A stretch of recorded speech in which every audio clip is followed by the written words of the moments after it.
बिस्मिल्लाहिर्रहमानिर्रहीम।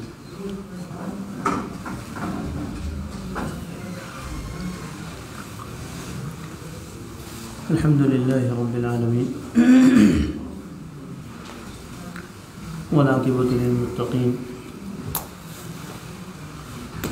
वस्सलातु वस्सलामु अला अशरफिल अंबिया'i वल मुरसलीन व अला आलिहि व अस्हाबिहि नुजूमिल हुदा क़ादतुत तुक़ा अल्लाह।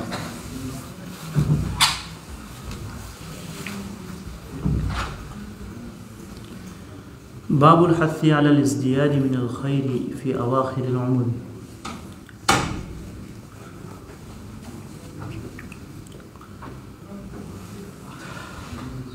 आखिरी उम्र में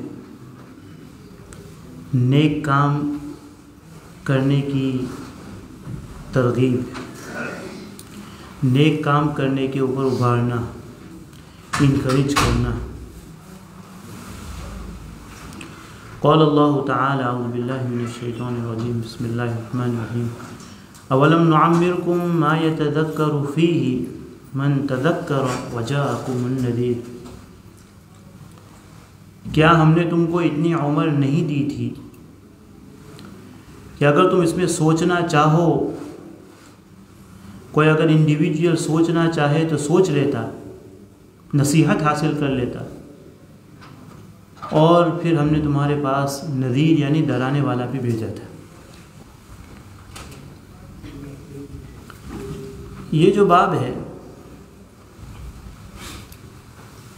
तकरीबन 3 हदीस के ऊपर मुश्तमिल है, मुख्तसर बाब है, 3 हदीस है मेरे ख्याल से। इसमें यह बताना मकसूद है कि इंसान को अपनी ढलती हुई उम्र के साथ, बढ़ती हुई उम्र के साथ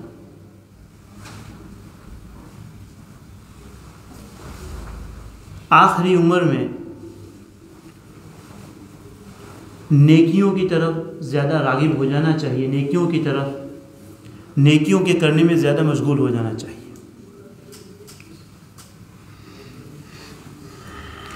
आयत कह रही है, अल्लाह ताला फरमा रहे हैं कि क्या हमने तुमको उम्र नहीं दी थी कि जिसमें अगर तू सोचना चाहता, नसीहत हासिल करना चाहता तो तेरे पास इनफ टाइम था। और फिर यही बात नहीं थी, हमने तुमको समझाने के लिए नज़ीर भी भेजे, अम्बिया अलैहिस्सलातु वस्सलाम की जमात भी भेजी तुमको समझाने के लिए, डराने वाला भी आया तुम्हारे पास। वो किताब छोड़ कर गए, उस किताब से तुम नसीहत हासिल कर सकते थे। अब इस आयत की तफसीर नीचे इमाम नववी बयान फरमा रहे हैं। क़ाल इब्न अब्बास वल मुहक्किकूना मअनाहु अवलम नुअम्मिरकुम 60 सनत। यानी अगर इंसान की उम्र 60 साल हो जाए, 60 हो जाए, तो फिर इंसान को अपने आखिरत की तैयारी शुरू कर देना चाहिए। इसका मतलब ये नहीं है कि जवान को गफलत में पड़े रहना चाहिए, वो हदीस के अंदर में आगे आएगा तो मैं बताऊंगा। लेकिन आयत कह रही है कि अवलम नुअम्मिरकुम, इब्न अब्बास रज़ियल्लाहु ताला अन्हुमा फरमाते हैं कि हमने तुमको इतनी उम्र दी थी। तो कहा कितनी उम्र? तो कहा कि हमने तुमको 60 साल दिए, 60। तो कहा कि 60 साल ये इनफ उम्र है चीज़ों को समझने के लिए, अल्लाह की निज़ाम को समझने के लिए, खालिक की कुदरत को समझने के लिए तुम्हारे पास इनफ टाइम है। फिर आगे कहने के वही युअय्यिदुहुल हदीथुल्लज़ी सनज़कुरुहु इंशाअल्लाह ताला। कहा कि आयत के अंदर जो कहा गया है कि हमने तुमको उम्र दी थी कि जिसमें अगर कोई इंसान सोचना चाहे तो सोच सकता था। कितनी उम्र? तो कहा कि 60 साल। ये जो कौल है इब्न अब्बास रज़ियल्लाहु ताला अन्हुमा का कि 60 साल का जो कौल है, ये आगे उस हदीस एक हदीस आ रही है जो इस कौल को सपोर्ट कर रही है। बाज़ लोगों ने कहा कि वकील मानाहु 18 सनतन, यानी अगर कि इंसान 18 साल का हो जाए, 18 ईयर ओल्ड हो जाए, तो कहा कि उसके लिए इनफ उम्र है समझने के लिए, कायनात के निज़ाम को समझने के लिए कि मेरा कोई खालिक भी है, मेरा कोई मालिक भी है जिसने मुझे पैदा किया है, मुझे वापस उसकी तरफ जाना भी है। बाज़ लोगों ने 18 ईयर कहा है। वकील और 40 सनतन, बाज़ लोगों ने कहा कि 40 साल। और उस 40 साल के कायल कौन हो जाएंगे? तो हसन बसरी हैं, कल्बी है और मसरूक है। ये 3 लोग इसके कायल हैं कि 40 साल की उम्र इंसान के लिए काफ़ी है लेसन हासिल करने के लिए, कि 40 साल के बाद इंसान को आखिरत की तैयारी शुरू कर देनी चाहिए। वह नकीला इब्न अब्बास और इब्न अब्बास रज़ी अल्लाह तआला अन्हुमा का भी एक कौल नकल किया गया है कि 40 साल। और बुज़ुर्गों ने यह भी नकल किया है कि अन्न अहलल मदीनती कानू इज़ा बलगा अहदुहुम 40 सनतन तफर्रगा लिल इबादती, कि मदीना वालों को हमने ये देखा कि जब वो 40 साल को पहुंच जाते थे, उनकी उम्र 40 साल हो जाती थी, तो अपने आप को इबादत के लिए फारिग कर देते, रिटायर, अब आखिरत के लिए रिटायर हो जाते थे। हमारा उल्टा प्लान होता है ना भाई, इंसान 40 साल के बाद तो अभी तैयारी शुरू करता है, हॉलीडे होम बाय करता है, हॉलीडे डेस्टिनेशन उसकी जो लिस्ट होती है कि भाई अभी 40 साल के जवानी में जमा करता है, कहा कि 40 के बाद कहाँ, तो 40 के बाद अय्याशी शुरू होती है। मैंने अभी बहुत काम किया, अभी क्या है, खाना है, पीना है, ज़रा मौज मज़े करना है, ज़रा दुनिया घूमना है, यूरोपियन टूर के ऊपर निकलना है। तो यानी कि यहाँ उल्टा होता है कि 40 साल के बाद वो क्या करते थे कि अब आखिरत की तैयारी शुरू कर देते थे। वकील हुवल बुलूग, और ये भी कहा गया है कि बालिग होने के बाद, बालिग होने के बाद से उनकी क्या हो जाती थी, तैयारी शुरू हो जाती थी। और बुलूगत की उम्र हमारे हनफिया के यहाँ 15 साल है भाई, ठीक है ना। लड़के लड़की के लिए अगर कोई अलामत ज़ाहिर ना हो, लड़की के लिए एहतलाम है, लड़की के लिए हैज़ वगैरह का मसला है, तो अगर वहाँ तक कोई अलामत न ज़ाहिर हो तो 15 साल में उनको शरीयत के एतबार से क्या समझा जाता है, बालिग समझा जाता है। वक़ौलुहु तआला वजाअकुमुन नज़ीर, और उनके पास डराने वाला भी आया, उनके पास डराने वाला भी आया। तो अब डराने वाला कौन? तो इब्न अब्बास और जमहूर उलमा की राय ये है कि वो नबी अकरम सल्लल्लाहु अलैहि वसल्लम है, कि नबी आए, नबी ने आपको समझाया, हमारा इत्तिफाक है, इस बात पर हमारा ईमान है कि नबी आखिरी नबी है, उसके बाद कोई नबी नहीं आने वाले हैं। तो नबी हमको डरा कर गए, उन्होंने हमको हशर के बारे में, पिछले हफ्ते मैंने महराज के बारे में बयान किया था कि महराज में नबी गए, जन्नत जहन्नम को देखा, हमको समझाया, उसकी हकीकत को समझाया कि कैसे कैसे अजाब तैयार करके रखे हैं, अल्लाह की फरमाबरदारी के ऊपर अल्लाह ताला ने कैसे कैसे इनामात तैयार करके रखे हैं, जन्नत को किस कदर सजाया है। और ये भी बताया था कि जन्नत चटियल मैदान है, जितनी तस्बीहात पढ़ोगे जन्नत के अंदर इतने ही दरख्त तुम्हारे लिए लगाए जाएंगे। तो एक कौल जमहूर उलमा की, यानी मेजॉरिटी उलमा की राय ये है कि डराने वाले कौन है, जनाब नबी अकरम। वजाअकुमुन नज़ीर जो कुरान के अंदर आया, उसका मिस्दाक कौन है, जनाब नबी अकरम सल्लल्लाहु अलैहि वसल्लम। वकील अश-शैब, एक कौल ये भी बयान किया गया है कि बुढ़ा डराने वाला कौन है, तो कहा कि बुढ़ापा, बुढ़ापा, यानी अगर अब तेरा बुढ़ापा आ गया, तेरे बालों में सफ़ेद बाल आ गए, तेरे सर के अंदर सफ़ेद बाल आ गए, तेरी कमर लचकने लगी, तेरे घुटनों में दर्द आ गया, तो यानी ये भी क्या है, नज़ीर है, डराने वाला है कि अब तुझे अलर्ट कर रहा है, तुझे झंझोड़ रहा है कि भाई अभी तैयारी शुरू करो। अभी तैयारी, पोतों का आ जाना, नवासों का आ जाना, दाढ़ी में सर के अंदर सफ़ेद बालों का आ जाना, तो कहा कि ये सब डराने वालों को।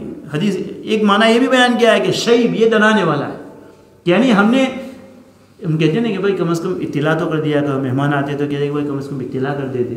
तो भाई हम मलिकुल मौत से कहते हैं कि हमारे आने से पहले थोड़ा बता तो दिया करो कि भाई कब आने वाले हो। ये अल्लाह ने इल्म किसी को नहीं दिया है, लेकिन कहा कि साइन ज़रूर भेज देते हैं, कहा कि मैं मैसेज ज़रूर भेज देता हूँ। वो मैसेज क्या है, तो कहा कि यही है कि बुढ़ापा आ गया। तो ये मलिकुल मौत की तरफ से क्या है, भाई सीक्रेट मैसेज है कि अभी आखिरत की तैयारी शुरू करो। कौल हो इकरमा, और उसके कहने वाले कौन है, इकरमा है, वह इब्न उयैना वगैरहुमा, वल्लाहु आलम। तो इस हदीस तो नहीं, कुरान की आयत और उसकी तफसीर के अंदर ही बयान किया गया है कि अल्लाह ताला हमको ये बताना चाहते हैं कि इंसान को ढलती उम्र के साथ, चाहे वो 40 का कौल ले लो, चाहे वो 60 का कौल ले लो, यानी कह रहे हैं कि उसी वक्त से इंसान को अपने आखिरत की तैयारी कुछ ना कुछ अपने आखिरत के लिए थोड़ा इंसान को क्या करना चाहिए, करना चाहिए। भाई इंसान अपनी पेंशन के बारे में सोचता है कि नहीं कि भाई अभी मुझे आगे क्या करना है, तो ये आखिरत के लिए भी इंसान को सोचना चाहिए कि थोड़ी तैयारी शुरू करनी चाहिए। लेकिन इंसान क्या करता है, आज कल कल तौबा करूँगा, परसों तौबा करूँगा, फिर अचानक इंसान की अजल आ जाती है, इंसान को मौका मिलता नहीं है। अभी हमारे गांव के अंदर हमारे एक दोस्त थे साउथ अफ्रीका में, हम बचपन में उनके साथ हमने उनको देखा भी, सालों से साउथ अफ्रीका शिफ्ट हो गए थे, वहाँ मूव हो गए थे। अभी तो सालों से मैंने भी नहीं देखा था, लेकिन अभी कुछ दिन पहले अपनी वालिदा से बात कर रहा था तो उन्होंने बताया कि वो इंतकाल कर गए। पूरी फैमिली लेकर, छोटे छोटे बच्चे हैं उनके, यंग है, 40 साल की उम्र है। साउथ अफ्रीका से जिस तरह हम लोग जाते हैं हफ्ते के लिए, 15 दिन के लिए, 30 दिन के लिए, महीने के लिए, अपनी फैमिली के हॉलीडे करने के लिए आए। चलो वहाँ अपना टाउन है, अपना ये है। तो 2 दिन हुए उनको आए हुए। सुबह फजर की नमाज के लिए उठे हैं, गुस्ल खाने में पैर फिसल गया, सर में चोट आई और वहीं इंतकाल। अब देखिए इंसान की मौत उनको साउथ अफ्रीका से कहाँ लेके आई? हिंदुस्तान लेके आई। अब उनको पता था कि मैं दफन होने के लिए हिंदुस्तान जा रहा हूँ, मेरी मौत मुझको हिंदुस्तान लेके जा रही है। पर इंसान को कोई पता नहीं है। अल्लामा सुयूती रहमतुल्लाह अलैह ने अहवाल कुबूर के नाम से किताब लिखी है। उसके अंदर लिखा है कि एक इंसान ने ख्वाब देखा और ख्वाब में वो देख रहा है कि एक बड़ा अजदहा है, एक बड़ा अजदहा है, सांप है जो उसके पीछे दौड़ रहा है।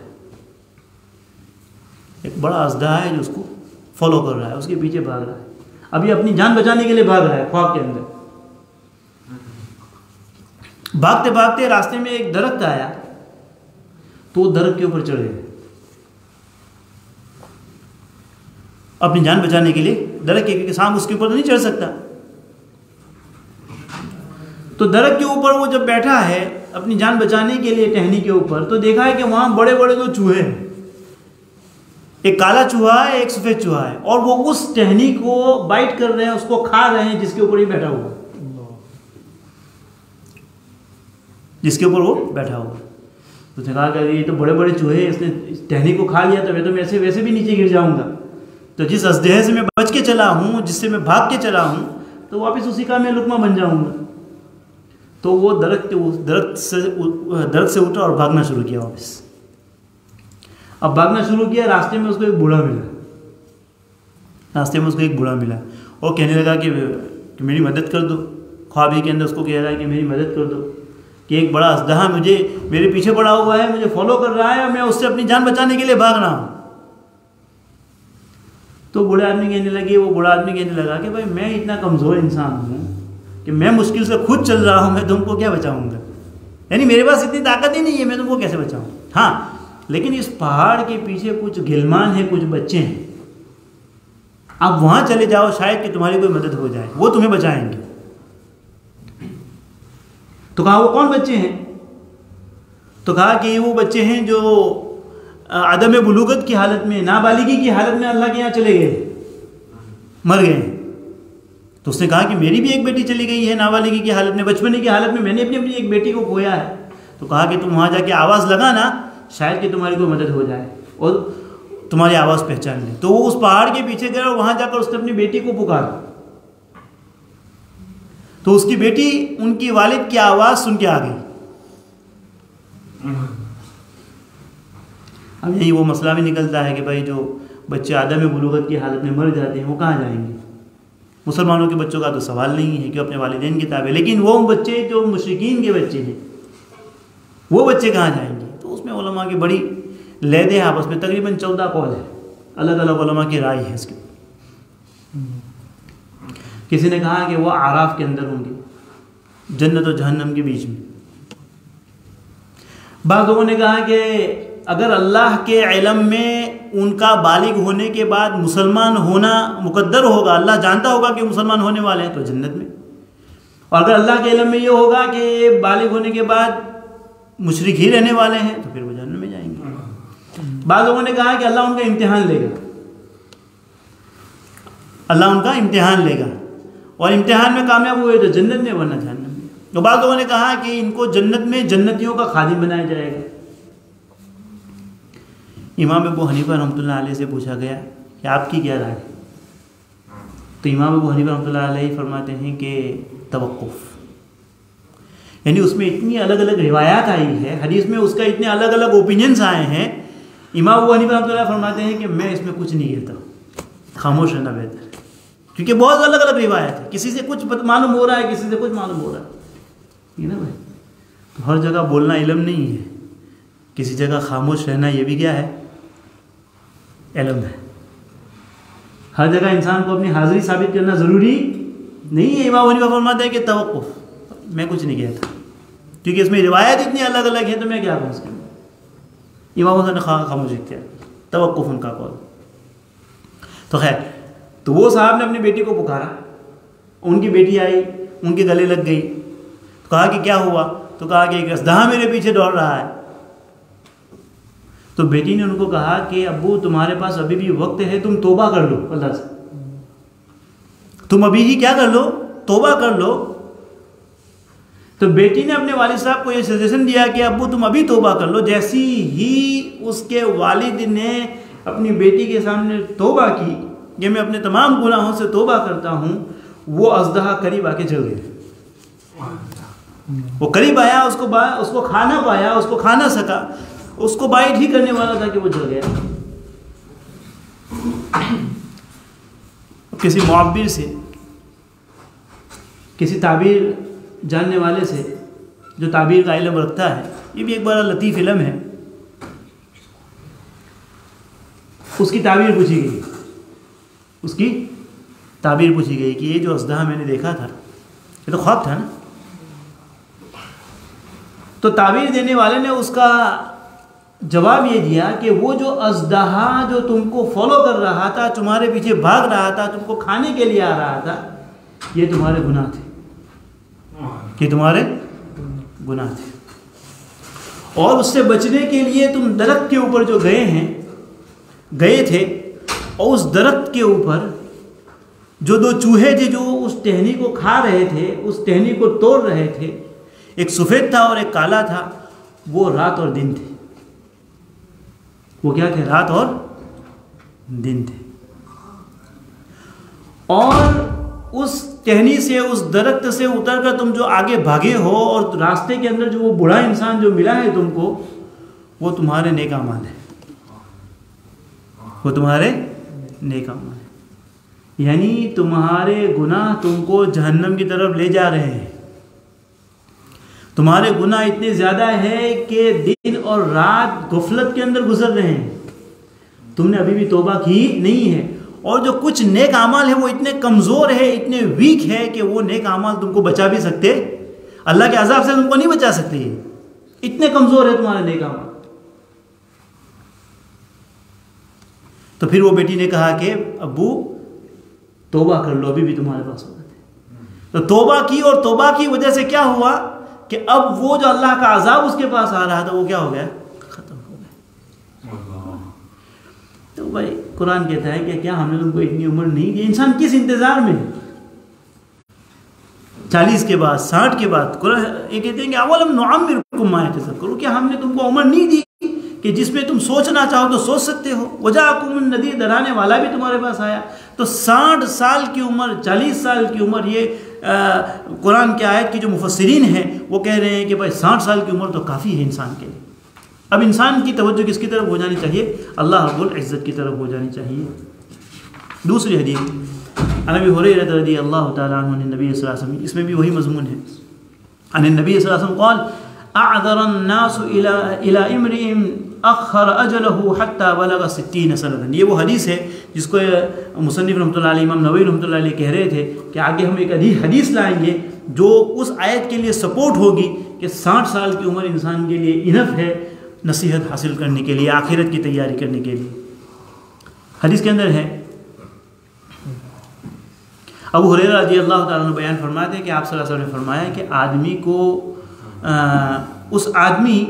अल्लाह ताला उस आदमी के उज़्र को ख़त्म फरमा देते हैं जिसकी मौत को अल्लाह ताला मुअख्खर करते हैं, डिले करते हैं। कितना डिले करते हैं? फरमाया कि 60 साल तक। यानी अगर किसी को 60 साल की उम्र मिली तो 60 साल के बाद वो अल्लाह ताला के पास अगर गया और अल्लाह के पास जाकर वो ये एक्सक्यूज़ नहीं कर सकता कि अल्लाह मेरे पास इनफ टाइम नहीं था। आज़रा का 2 मतलब मुहद्दिसीन ने बयान किया है।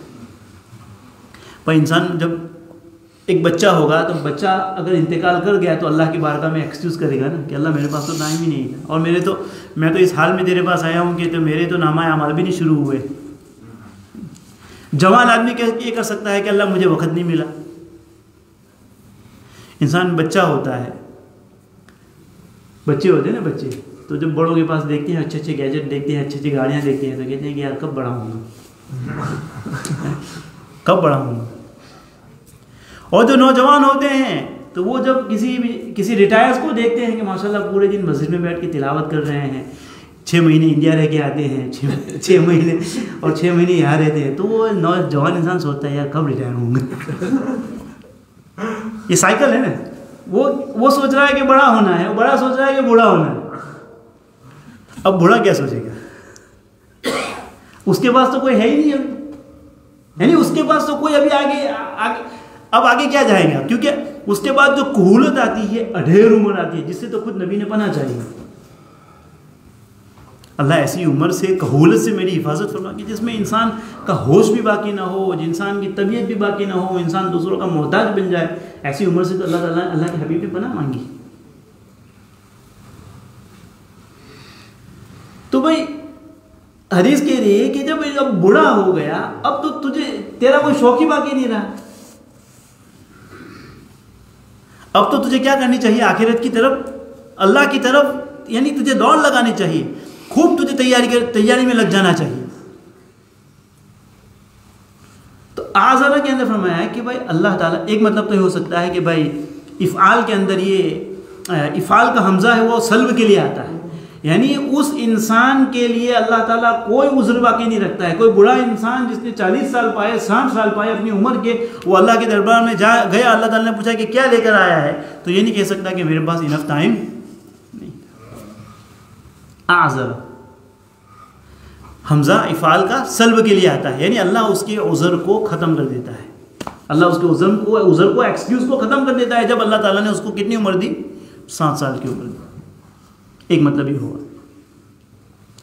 दूसरा मतलब मुहद्दिसीन ने उसका यह बयान फरमाया कि आज़र अल्लाह, अल्लाह ऐसे बूढ़े इंसान को माजूर जानते हैं, उसके एक्सक्यूज़ को कबूल करते हैं कि जिसने अपनी पूरी जवानी अल्लाह के रास्ते में लगा दी, जिसने अपनी पूरी जवानी अल्लाह के लिए लगा दी। शाबुन नशा फी इबादतिल्लाह का मिसदाक था, यानी वो इस तरह जवान हुआ कि उसके सुबह शाम अल्लाह के लिए होते थे, जिक्र अस्कार में, नमाजों का पाबंद था, हर खैर में खूब दौड़ता था, खूब आगे बढ़ता था। निकालना नहीं भाई, इंसान ये ना सोचे कि 7 साल के बाद कोई एक्सक्यूज़ नहीं रहेगा। अब यहाँ पर जवानी की बात आ रही कि उसने जवानी में खूब दौड़ दौड़ के अल्लाह की इबादत की, अपने आप को थकाया खूब अल्लाह की इबादत के लिए। अब वो बूढ़ा हो गया, अब वो क्या हो गया, अब बीमारियां आ गई, कमर में दर्द आ गया, माजूरी आ गई। अब जवानी में आधे आधे घंटे तक खड़े होकर नफले पड़ता था, अब पैरों में घुटनों में दर्द ऐसा आ गया कि अब खड़ा नहीं रह सकता। तरावी में खड़े रहता था, रमज़ान में देर देर तक नफले पढ़ा करता था, खूब तिलावत किया करता था, खूब नफलें पढ़ा करता था, खूब दुआओं का एहतमाम किया करता था, लेकिन अब बुढ़ापा आ गया, अब कमज़ोरी आ गई। तो हदीस का मतलब ये होगा कि वो इंसान जिसने अपनी जवानी को अल्लाह की रज़ा में गुजारी, अब रज़ा में गुजारते गुजारते गुजारते उसकी अब ये मरहले के ऊपर आ गया कि अब उसके अंदर कमज़ोरी और बुढ़ापा आ गया है, तो अल्लाह ऐसे शख्स को माजूर समझते हैं कि तूने जवानी में बहुत किया है, कोई बात नहीं है, बुढ़ापे की वजह से जो कुछ भी टूटा फूटा तुझसे हो रहा है, लेकिन मैं तुझको सवाब जो है वो जवानी वाला यानी पेंशन स्कीम शुरू हुई। पर पेंशन लेने के लिए पहले नेशनल इंश्योरेंस कटाना पड़ता है कि नहीं, तो नेशनल इंश्योरेंस कब कटाएगा, बुढ़ा होने के बाद कि जवानी में? जवानी में कटाना पड़ेगा ना। तो अब जवानी में उसने खूब नेशनल इंश्योरेंस दिया अल्लाह ताला को, खूब नफलें पढ़ी, खूब इबादतें की, खूब तस्बीहात पढ़ी, खूब अल्लाह को मनाया, खूब दुआएं की।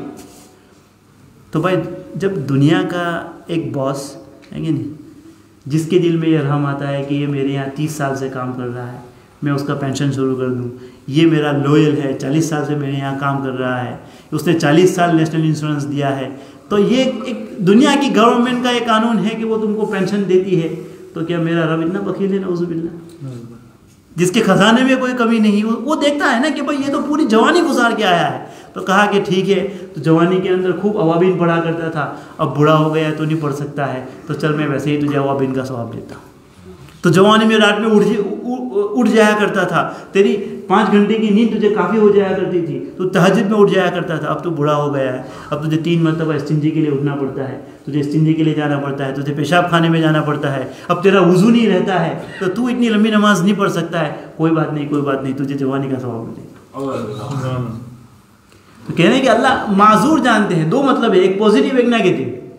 कि एक शख्स का तो बिल्कुल उज़्र ही ख़त्म कर दिया कि भाई अब इतनी उम्र हुई, अभी तुझे क्या चाहिए, अभी तो तुझे कुछ लेके आना चाहिए था, खाली हाथ आया। यानी ये इंसान है, जवानी गुजार दी, पूरी ज़िंदगी काम किया, ठीक है, और ज़िंदगी गुजारने के बाद भी अभी उसका पेंशन शुरू ना हो तो लोग उस पर कहते हैं कि कैसा आदमी है यार, कुछ नहीं किया। तो वैसे ही एक इंसान अपनी जवानी को नाफरमानी में और अल्लाह ताला की नाराज़गी में गुजारता रहा, अब बूढ़ा हो गया, अल्लाह के पास चला गया, तो भाई वहाँ भी लोग अफसोस करेंगे, नहीं यार कुछ तो लेके आया था, कुछ लेके आना चाहिए। ये दूसरी हदीस है कि अल्लाह ऐसे आदमी के उज़्र को क्या कर देते हैं, ख़त्म कर देते हैं। कि अल्लाह इतनी उम्र दी, इतनी उम्र के बाद इंसान को, तो जब बालों के सरों के बाल, इंसान की दाढ़ी के बाल सफ़ेद होना शुरू हो जाए, बुढ़ापा आना शुरू हो जाए, 60 साल की उम्र हो जाए, तो हदीस के मुताबिक इंसान को अल्लाह की तरफ क्या हो जाना चाहिए, मुतवज्जे हो जाना चाहिए। दूसरी हदीस। तीसरी हदीस, 2 हदीस बाकी है। इब्न अब्बास रज़ी अल्लाह तआला अन्हुमा की रिवायत है। असल में इस रिवायत का खुलासा ये है, कान उमर रज़ी अल्लाह तआला अन्हु युदखिलुनी मा अश्याख बद्र फ़कान्न बअदहुम वजद फ़ी नफ़्सिही फ़क़ाल लम यदखुल हाज़ा मअना वलना अबनाउन मिस्लुहु फ़क़ाल उमर इन्नहु मिन हैथु अलिमतुम फ़दआनी। रिवायत का खुलासा ये है कि हज़रत उमर रज़ी अल्लाह तआला अन्हु की आदत थी कि जब कोई अहम मसला पेश आता था, कोई अहम मैटर पेश आता था, तो अशियाख बदर को बुलाते थे, बड़े बड़े सहाबा को, जो सीनियर सहाबा होते थे, जिन्होंने बदर के अंदर कुर्बानियाँ दी थी, जिन्होंने बदर के अंदर शिरकत की थी, जिसको कहते हैं कोबरा मीटिंग। तो हज़रत उमर की कोबरा टीम थी, थिंक टैंक। तो हज़रत उमर रज़ी अल्लाह तआला अन्हु बड़े बड़े सहाबा को बुलाते थे, उनसे मशवरा करते थे।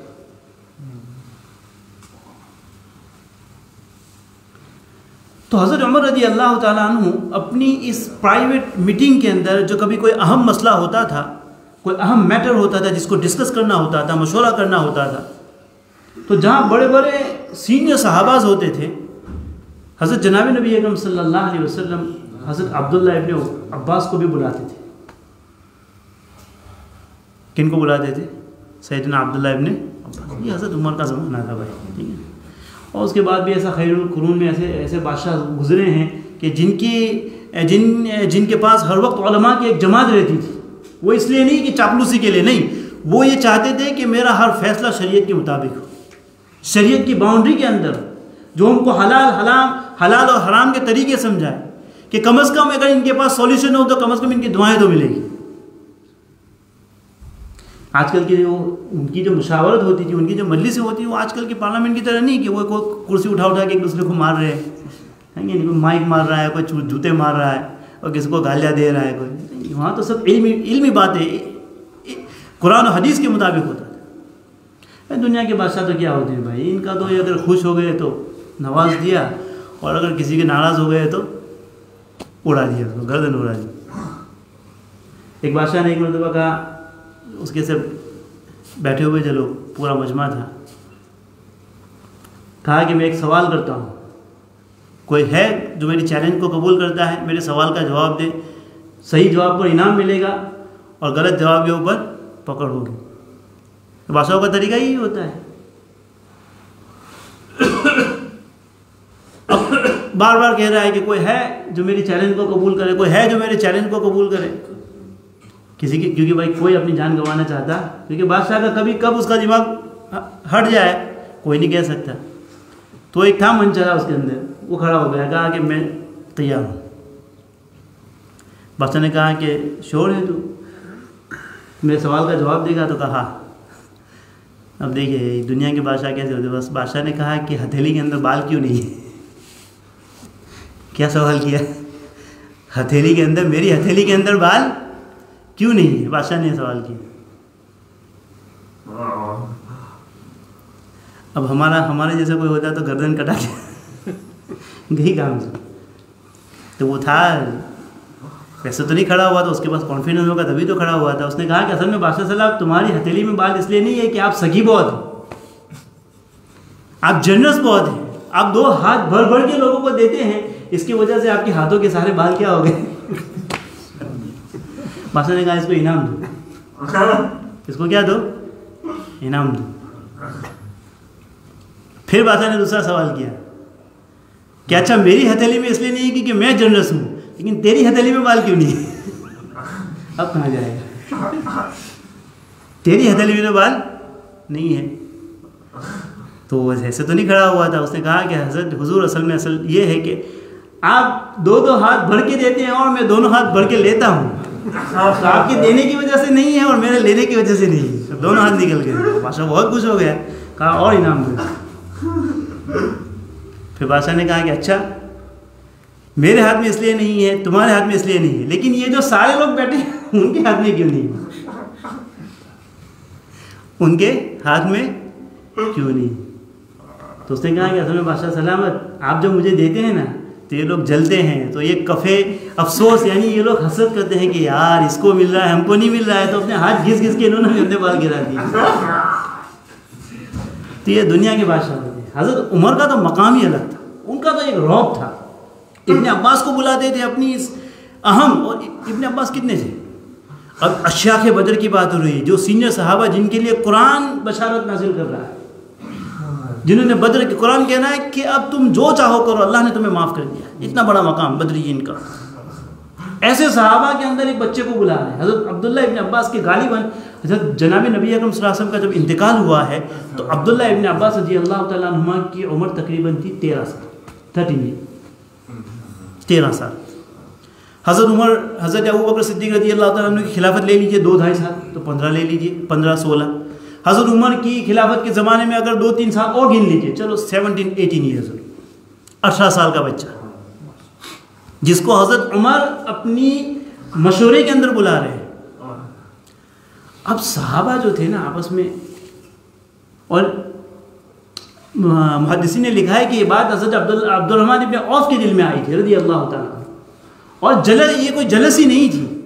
असल में वो सहाबा सोचते थे कि भाई इनकी उम्र के बच्चे तो हमारे भी हैं, यानी हज़रत उमर जो हज़रत इब्ने अब्बास को बुला रहे हैं अपने मशवरे के अंदर, तो इतनी उम्र के बच्चे तो हमारे भी हैं, तो हमारे बच्चों को क्यों नहीं बुलाया जाता? ये हकीकत का इजहार था, ये कोई हसद नहीं था। तो उमर थे क्या कि हज़रत उमर के सामने किसी के बोलने की ये थी कि कोई हज़रत उमर जाके बोलता है कि भाई बच्चे हमारे बच्चों को क्यों नहीं आने देते? लेकिन ये बात आपस में होती थी, हज़रत उमर को उसका इल्म हो गया। हज़रत उमर का खुद का रौब इतना था, अब्दुल्ला इब्ने अब्बास रज़ी अल्लाह तआला अन्हु जिनके मुतालिक मैं कह रहा हूँ, वो कह रहे हैं कि मुझे एक बात पूछना था हज़रत उमर से। क्या बात पूछना था? कि कुरान के अंदर 2 औरतों का जिक्र है, नाम नहीं है, कि वो 2 औरतें कौन थी कि जिन्होंने हज़रत जनाब नबी अकरम, वो मैं आगे मेरे ख्याल से बयान किया था या कभी आया तो इंशाल्लाह उसको तफसील से बयान करूँगा, कि वो 2 औरतें जिन्होंने प्लान बनाया था कि जब नबी अलैहिस्सलाम हर औरत के पास जाते थे अपनी बीवियों के पास, कि आज अगर नबी हमारे पास आए तो हमको ये कहना है कि तुम्हारे मुंह से मगाफिर की बू आ रही है, एक गोंद आती है एक किस्म की, जिसमें से एक थोड़ी सी करी बदबू होती है। तो हज़रत नबी अकरम सल्लल्लाहु अलैहि वसल्लम ने गालिबन हज़रत ज़ैनब के यहाँ शहद पिया था, वहाँ थोड़ी सी देर लग गई थी। फिर नबी अलैहिस्सलाम दूसरी औरतों के पास आए तो फिर ये बात बनाया था कि मैंने कहना है कि नबी के पास, नबी आपके मुंह से मगाफिर की बू आ रही है, तो कहा कि मैंने तो शहद पिया है। तो फिर नबी ने कसम खा ली कि अब मैं शहद नहीं पीऊँगा। तो फिर वो कुरान की आयत नाज़िल हुई, या अय्युहन नबी लिमा तुहर्रिमु मा हल्लल्लाहु लक, कि उन चीज़ों का आप जो अल्लाह ने हलाल की उसको हराम ना करिए। तो यही वो सहाबी अब्दुल्लाह इब्ने अब्बास कहते हैं कि मैं 2 साल तक इंतज़ार करता रहा, मेरी हिम्मत ही नहीं होती थी कि उमर के पास जाऊँ और पूछूँ कि वो 2 औरतें कौन हैं। 2 साल के बाद मुझे एक मरतबा मौका मिला मरतुज़ ज़हरान के पास, काफिले के पीछे हज़रत उमर रज़ी अल्लाह तआला अन्हु पीछे पड़ गए थे, वुज़ू कर रहे थे। मैं हज़रत उमर के पास जाके बैठ गया रज़ी अल्लाह तआला अन्हु। पूछा कि अल्लाह के हज़रत उमर, वो एक बात पूछना चाहता हूँ, अगर आप इजाज़त दे। तो कहा कि पूछो, अगर मालूम होगा तो बता दूंगा, वरना किसी से पूछ के बताऊँगा या ऐसे आदमी के पास भेज दूँगा जो जानता हूँ। और ये भी कहा कि अगली बार तो ऐसा ना कहना, पूछना हो तो पूछ लेना। और फिर उस वक्त पूछा कि वो दो औरतें कौन थी। हज़रत उमर रज़ी अल्लाह तआला ने फरमाया वो हज़रत आयशा और हज़रत हफ्सा थी रज़ी अल्लाह तआला अन्हुमा। तो हज़रत उमर का तो इतना रौब था भाई, इंसानों को तो छोड़िए, शैतान भागता है तो इंसानों के ऊपर कितना रौब होगा हज़रत उमर का। ये कुदरती एक अल्लाह ने एक रौब दिया था, और अल्लाह की एक तकवे की बरकत थी, एक तकवे की बरकत थी। हज़रत उमर का एक अपना मकाम है। उनकी बायोग्राफी बायोग्राफी तो नहीं कह सकते, हज़रत उमर रज़ी अल्लाह तआला अन्हु की जो सीरत लिखी गई है, अल्लाह ताला ने कितने नौजवानों को सिर्फ उस हज़रत उमर की सीरत पढ़ के हिदायत दे दी। तो यहाँ पर भी हज़रत उमर के सामने किसी की जाने की हिम्मत तो नहीं होती थी कि भाई अब इतने बड़े बड़े सहाबा है, उसमें एक बच्चे को भी बुलाते हैं, क्योंकि हज़रत उमर को उनका इल्मी मकाम पता था कि इब्न अब्बास का इल्म क्या है। उनको किसी इसकी वजह से नहीं कि वो किसी ख़ानदान से ताल्लुक़ रखते थे, या सिर्फ़ और सिर्फ उनको जो हज़रत उमर अपने पास बुलाते थे इस अपनी मुशावरत के अंदर, उनके इल्म की वजह से। और उनका इल्म जो था मुस्तनद था, गारंटेड था, क्योंकि नबी ने उनके लिए दुआ फरमाई थी अल्लाहुम्मा अल्लिमहुल किताब वल हिकमा, कि अल्लाह इब्न अब्बास को कुरान और हिकमत का इल्म अता फरमा। तो गोया कि नबी की दुआ थी, गारंटेड इल्म था उनका, बिल्कुल यानी मुस्तनद इल्म था उनका, नबी की दुआओं से उनको मिला था इल्म। इसीलिए उनको हिब्रुल उम्मा कहा जाता है, रईसुल मुफस्सिरीन कहा जाता है, रईसुल मुफस्सिरीन कहा जाता है अब्दुल्लाह इब्न अब्बास रज़ी अल्लाह अन्हु। तो सहाबा के दिल में आपस में थोड़ी सी बात हुई, तो हज़रत उमर रज़ी अल्लाह तआला अन्हु की इज्जत के वो मिंबर के ऊपर खड़े हो जाए, क्लैरिफिकेशन दे कि भाई मैंने इनको इसलिए बुलाया है, और ख़ुलासा करे। हज़रत उमर ने सोचा कि थोड़ा सा कुछ इम्तिहान ले लेते हैं। सहाबा की पूरी जो हज़रत उमर की जो टीम बैठी हुई थी मशाअल्लाह, हज़रत उमर रज़ी अल्लाह तआला ने पूछा, क्या पूछा कि भाई, हज़रत उमर रज़ी अल्लाह तआला ने ये सूरत पढ़ी, इज़ा जाअ नस्रुल्लाहि वल फतह व रअयता अन्नास यदखुलूना फ़ी दीनिल्लाहि अफ़वाजा फसब्बिह बिहम्दि रब्बिका वस्तग़फिरहु इन्नहु काना तव्वाबा। सहाबा से पूछा कि भाई ये सूरत क्यों नाज़िल हुई, इस सूरत में अल्लाह ताला क्या मैसेज देना चाहते हैं, क्या पैगाम देना चाहते हैं। एक तो ज़ाहिरी तर्जुमा होता है, वो तो सबको पता था, लेकिन हज़रत उमर ने इम्तिहान लेना शुरू किया। अब सहाबा में से लोग जवाब दे रहे हैं, किसी ने कहा कि मालूम नहीं, किसी ने कहा कि इसके अंदर ये बताया जा रहा है कि जब अल्लाह ताला की तरफ से नुसरत आ जाए, फतह आ जाए, विक्ट्री हो जाए, तुम्हारी मदद की जाए, तो अल्लाह ताला की तस्बीह पाकीज़गी बयान करना चाहिए, वगैरह वगैरह। तो बाद सहाबा ने मना किया, बाद सहाबा ने अपनी तरफ से जवाब दिया। आखिर में सब सहाबा का नंबर आ गया। हज़रत उमर रज़ी अल्लाह तआला अन्हु ने इब्न अब्बास को पूछा कि इब्न अब्बास आप बताएं कि आपकी क्या राय है इस सूरत के बारे में। तो इब्न अब्बास रज़ी अल्लाह तआला अन्हु बयान फरमाते हैं कि इस सूरत के अंदर नबी की वफ़ात को बयान किया गया है, यानी नबी के इंतकाल के वक़्त के करीब होने को बयान किया गया है कि नबी तुम्हारा वक़्त आ चुका है। ये इब्न अब्बास ने कहा रज़ी अल्लाह तआला अन्हु। हज़रत उमर ने फरमाया कि मैं भी यही समझा हूँ, यानी जो तुम्हारी राय है, यानी इनडायरेक्टली हज़रत उमर ने सबको जवाब दे दिया कि ये वो रीज़न है कि मैं इब्न अब्बास को अपने करीब रखता हूँ, कि उनके पास अल्लाह ने इल्म दिया है। अब सूरत अन-नस्र में नबी की वफ़ात को कैसे बयान किया गया है, कैसे बयान किया गया भाई? अब कुरान के अंदर तो नहीं है।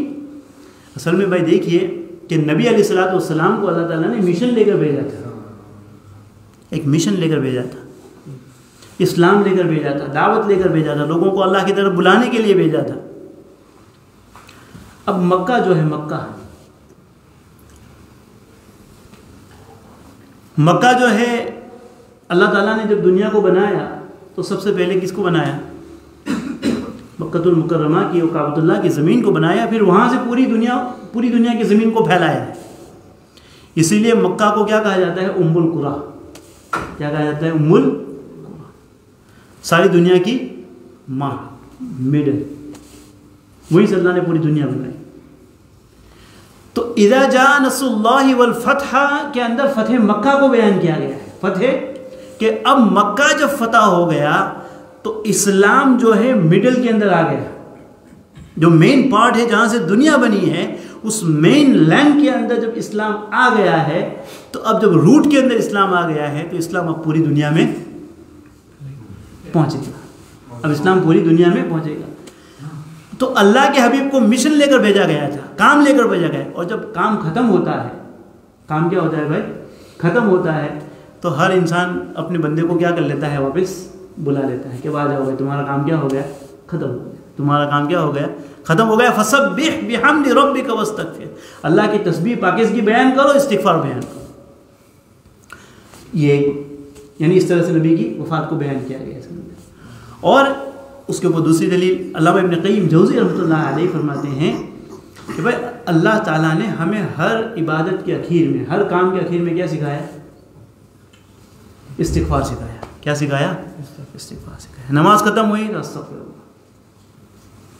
वुज़ू खत्म हुआ अल्लाहुम्मा जअलनी मिनत तव्वाबीन वजअलनी मिनल मुतत्तहिरीन, तौबा वाला में बनो। हज खत्म हुआ तो सुम्मा अफ़ीदु मिन हैथु अफ़ाज़न नास वस्तग़फिरुल्लाह, इस्तिग़फ़ार वहाँ भी सिखाया। नमाज खत्म हुई अल्लाहुम्मा इन्नी ज़लमतु नफ़्सी ज़ुल्मन कसीरा वला यग़फ़िरुद्दुनूबा इल्ला अंता फ़ग़फ़िर ली। हर इबादत के आखिर में इस्तिग़फ़ार, हर काम के आखिर में इस्तिग़फ़ार सिखाया। इब्न क़य्यिम जौज़ी रहमतुल्लाह अलैहि फरमाते हैं नबी को मिशन देकर भेजा गया था। अब सूरह नस्र के अंदर अल्लाह ताला कह रहे हैं कि फसब्बिह बिहम्दि रब्बिका वस्तग़फ़िर, जब हर काम के आखिर में इस्तिग़फ़ार किया जाता है, नबी का काम खत्म हुआ, इस्तिग़फ़ार करिए अल्लाह ताला से, तस्बीह बयान करिए, उसकी पाकीज़गी बयान कीजिए। इन्नहु कान तव्वाबा, वो तौबा को कबूल करने वाला है। गोया कि नबी का मिशन खत्म हुआ, इसमें इशारा है कि अब नबी अल्लाह की तरफ जाने वाले। तो ये इब्न अब्बास की फिरासत है, ये इब्न अब्बास की ज़हानत है। इसलिए हज़रत उमर रज़ी अल्लाह ताला अन्हु इनको क्या रखते थे, अपने करीब रखते थे। तो हदीस से क्या पता चला भाई कि अल्लाह ताला इल्म की वजह से इंसान को क्या, एक आला मकाम अता फरमाते हैं, एक बुलंद रतबा अता फरमाते हैं इंसान को। और ये हमारे असलाफ़ और बुज़ुर्गों का ये तरीक़ा था कि जो खुसूसन हारून रशीद के मुतालिक लिखा है रहमतुल्लाह अलैह कि उनके दरबार में हर वक्त उलमा की हाज़िरी रहती थी, और उनसे वो इस्तिफ्ता फरमाते थे, उनसे वो पूछते थे,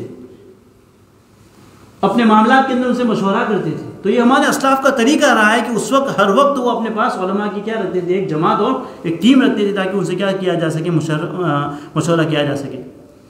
फिर इस हदीस से हमको ये मालूम होता है कि भाई बुज़ुर्गों की खिदमत से, अल्लाह वालों की खिदमत से अल्लाह ताला बुलंद मर्तबा अता फरमाते हैं। अल्लाह ताला इल्म अपने उलमा की खिदमत से, सुलहा की खिदमत से अल्लाह ताला इल्म के दरवाज़े खोलते हैं। अगर तुम्हारे पास नहीं तो अल्लाह ताला तुम्हारी नस्लों के अंदर अल्लाह ताला इल्म को लाते हैं। इब्न अब्बास को इतना मकाम क्यों मिला, नबी की खिदमत की, नबी की खिदमत की, और नबी की खिदमत की वजह से नबी की दुआ मिली, और अल्लाह ताला ने उनको ये मकाम अता फरमाया। और इसके अंदर ये भी बयान किया गया है हदीस के अंदर कि भाई हदीस से ये पता चलता है कि नबी को ये कहा जा रहा है कि नबी आपका काम ख़त्म हो रहा है, आपका काम ख़त्म हो रहा है, फ़तेह मक्का हो चुका है। फसब्बिह बिहम्दि रब्बिका वस्तग़फ़िर, कि इंसान को अपनी आखिरी लम्हात के अंदर क्या, अल्लाह की तरफ मुतवज्जह हो जाना चाहिए। फसब्बिह बिहम्दि रब्बिका, तस्बीह बयान करे, उसकी पाकीज़गी बयान करे, इस्तिग़फ़ार करे। आखिरी उम्र में इंसान को अल्लाह ताला की तरफ क्या हो जाना चाहिए, मुतवज्जिह हो जाना चाहिए। तो ये दूसरी हदीस हो गई। तीसरी हदीस, आखिरी हदीस है, इंशाअल्लाह ख़त्म हो जाएगा, बाप ख़त्म कर लेते हैं। अन आयशा रज़ियल्लाहु अन्हा क़ालत मा सल्ला रसूलुल्लाह सल्लल्लाहु अलैहि वसल्लम सलातन बअदा अन नज़लत अलैहि इज़ा जाअ नस्रुल्लाहि वल फ़त्ह। हज़रत आयशा रज़ियल्लाहु अन्हा फरमाती हैं कि नबी अलैहिस्सलातु वस्सलाम ने इज़ा जाअ नस्रुल्लाहि वल फ़त्ह की जब सूरत नाजिल हुई फ़तेह मक्का के बाद, उसके बाद जितनी भी नमाज़ पढ़ते थे नबी अकरम सल्लल्लाहु अलैहि वसल्लम, इल्ला यक़ूलु फ़ीहा सुब्हानका रब्बना व बिहम्दिका अल्लाहुम्मा इग़फ़िरली, यानी जितनी भी नमाज़ें नबी ने इस सूरत के नाजिल होने के बाद पढ़ी है, तो फरमाया कि इसमें नबी अलैहिस्सलातु वस्सलाम इस दुआ को रुकू के अंदर पढ़ा करते थे, सुब्हानका रब्बना व बिहम्दिका अल्लाहुम्मा इग़फ़िरली। इसके अंदर तस्बीह भी आ गई, इसके अंदर तहमीद भी आ गई, और इस्तिग़फ़ार भी आ गया। सुब्हानका में तस्बीह आ गई, हम्दिका में तहमीद आ गई, और अल्लाहुम्मा इग़फ़िरली के अंदर क्या आ गई भाई, इस्तिग़फ़ार आ गया। और फिर रिवायत फ़ी सहीहैन अन्हा कान रसूलुल्लाह सल्लल्लाहु अलैहि वसल्लम युक्थिरु अन यक़ूल फ़ी रुकूइही व सुजूदिही, रुकू और सजदे के अंदर ये दुआ फरमाते थे, सुब्हानक अल्लाहुम्मा रब्बना व बिहम्दिका अल्लाहुम्मा इग़फ़िरली, यानी इंसान जब अपनी प्राइवेट नमाज़ पढ़ेगा, ये सुन्नत है, नवाफिल है, उसके अंदर पढ़े। इमाम के लिए तो यही है कि इमाम क्या करेगा, सुन्नत का जो अदना दर्जा होगा वो फॉलो करेगा, क्योंकि उसके ज़िम्मे तो ये है कि वो मुसल्लीन की रियायत करे। अब इमाम अगर इतना लंबा रुकू करेगा तो फिर पीछे से आके कोई चेक करेगा कि भाई इमाम साहब सो तो नहीं गए नीचे। अगर इमाम ने सारी मुस्तहबात और सारी सुन्नतों के ऊपर अमल करना शुरू कर दिया तो फिर बहुत सारे लोगों का हर्ज होगा। काम वाले लोग होते हैं, कोई खड़ा नहीं रह सकता, कोई कितनी देर रुकू नहीं कर सकता। तो हर इंसान अपनी इंडिविजुअल हालत को जानता है कि जब इंसान अपनी इंडिविजुअल नमाज पढ़े तो इन सुन्नत नवाफिल के अंदर क्या करे, इसका एहतमाम करे। फिर एक मुस्लिम शरीफ की रिवायत में कहा रसूलुल्लाह सल्लल्लाहु अलैहि वसल्लम युक्थिरु अन यक़ूल क़ब्ल अन यमूत, देखिए कि आप सल्लल्लाहु अलैहि वसल्लम कसरत से अपनी मौत से पहले फरमाते थे सुब्हानका व बिहम्दिका अस्तग़फिरुका व अतूबु इलैक। क़ालत आयशा क़ुल्तु या रसूलल्लाह मा हादिहिल कलिमात, ये कौन से कलिमात है, अल्लज़ी अराक, कि मैं देख रही हूँ कि अहदस्तहा तक़ूलहा, कि आप उसको कंटिन्यूसली कहते हैं। फरमाया कि जुइलत ली अलामतुन फ़ी उम्मती, कि मुझे मेरी उम्मत के अंदर एक साइन और एक अलामत दिखाई गई है कि इदा राइतुहा कुल्तुहा, कि जब उस साइन को मैं देख लूँ तो इन कलिमात को मैं कहना शुरू कर दूँ। वो कौन सी साइन, कि फ़तेह मक्का वाली, कि फ़तेह मक्का हो गया है। इदा जा नस्रुल्लाहिल फ़तह के अंदर फ़तेह मक्का को बयान किया गया है, इला आखिर सूरा, तो मैं इन कलिमात को कहना शुरू कर दूँ। और फिर रिवायत इनकान रसूलुल्लाह सल्लल्लाहु अलैहि वसल्लम युक्थिरु मिन क़ौलिन सुब्हानल्लाहि व बिहम्दिही अस्तग़फिरुल्लाह व अतूबु इलैहि। क़ालत क़ुल्तु या रसूलल्लाह अराका तुक्थिरु मिन क़ौलिन, कि आप कसरत से इन कलिमात को कहते हैं। फरमाया सुब्हानल्लाहि व बिहम्दिही अस्तग़फिरुल्लाह व अतूबु इलैहि। फ़क़ाल अख़बरनी रब्बी इन्नी सअरा अलामतन फ़ी उम्मती, कि अन करीब सून अल्लाह ताला मुझे मेरी उम्मत के अंदर एक साइन दिखाएंगे। फ़इज़ा राइतुहा, जब उसको मैं देख लूँ तो अक्सरतु मिन क़ौली, तो मैं इन कलिमात को कसरत से कहता रहूँ सुब्हानल्लाहि व बिहम्दिही अस्तग़फिरुल्लाह व अतूबु इलैहि। फ़क़द रअयतुहा, वो साइन मैंने देख ली है, इसलिए मैं इन कलिमात को कसरत से मैंने कहना शुरू कर दिया है। अल्लाह ताला, ओ भाई मैंने पीछे भी बताया कि तस्बीहात का बहुत फ़ायदा है। हज़रत इब्राहीम अलैहिस्सलाम ने मेराज में नबी को क्या फरमाया था कि अपनी उम्मत को पैगाम देना कि जन्नत चटेल मैदान है, जितनी तस्बीहात पढ़ोगे तुम्हारी जन्नत इतनी आबाद होगी। और जितनी तस्बीहात का इंसान इस दुनिया के अंदर एहतमाम करता है, मैं आपको मिसाल से समझाता हूँ। नबी अकरम सल्लल्लाहु अलैहि वसल्लम ने जब आखिरी नमाज़ पढ़ाई थी, फिर उसके बाद नबी का इंतकाल हुआ है। हज़रत अबू बकर सिद्दीक़ रज़ियल्लाहु ताला अन्हु नबी को मिलने आए, तो हज़रत अबू बकर सिद्दीक़ नबी को देख कर कह रहे हैं कि अल्लाह के हबीब, आप तो आपकी सेहत बहुत अच्छी मालूम हो रही है, चेहरा आपका अच्छा मालूम हो रहा है, सेहत आपकी अच्छी मालूम हो रही। अब नबी से इजाज़त ले रहे हैं। हज़रत अबू बकर सिद्दीक़ की दूसरी बीवी थी मकाम सुन्ह के अंदर, तो कहा कि मैं अपनी बीवी को मिल के आता हूँ। नबी ने उनको इजाज़त दी। हज़रत अबू बकर सिद्दीक़ रज़ियल्लाहु ताला अन्हु मिलने के लिए गए हैं और वहाँ जाकर पता चला कि नबी का इंतकाल हो चुका है। तो अभी तो हज़रत अबू बकर सिद्दीक़ देख कर गए हैं कि नबी का चेहरा खिला खिला है, कि नबी को एक कह रहे हैं कि अल्लाह के हबीब आपका चेहरा अच्छा मालूम हो रहा है। हज़रत शेख ज़करिया रहमतुल्लाह अलैहि कांदलवी फरमाते हैं, मुहाजिर मदनी, अजीब बात फरमाते हैं कि ये हज़रत अबू बकर सिद्दीक़ ने जिस चीज़ को सेहत समझा था कि आपकी हेल्थ अच्छे मालूम हो रही है, कहा कि ये सेहत नहीं थी। जब अल्लाह के जो नेक बंदे होते हैं ना, उनके जो ज़िक्र अस्कार होते हैं, उनकी जो तस्बीहात होती है, मौत के वक्त उनके अनवारात उनके चेहरे के ऊपर डाल दिए जाते हैं, उनका चेहरा रोशन कर दिया जाता है। इंसान समझता है कि भाई सेहत अच्छी मालूम हो रही है, वो उनके ज़िक्र अस्कार के बरक़ात होते हैं। तो भाई मौत के वक्त इंसान का चेहरा रोशन हो जाता है। अल्लाह ताला हमें उसके तौफीक नसीब फरमाए।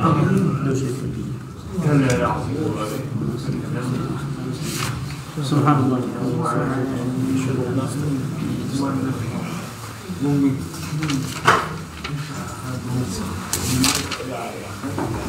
दो हदीस बाकी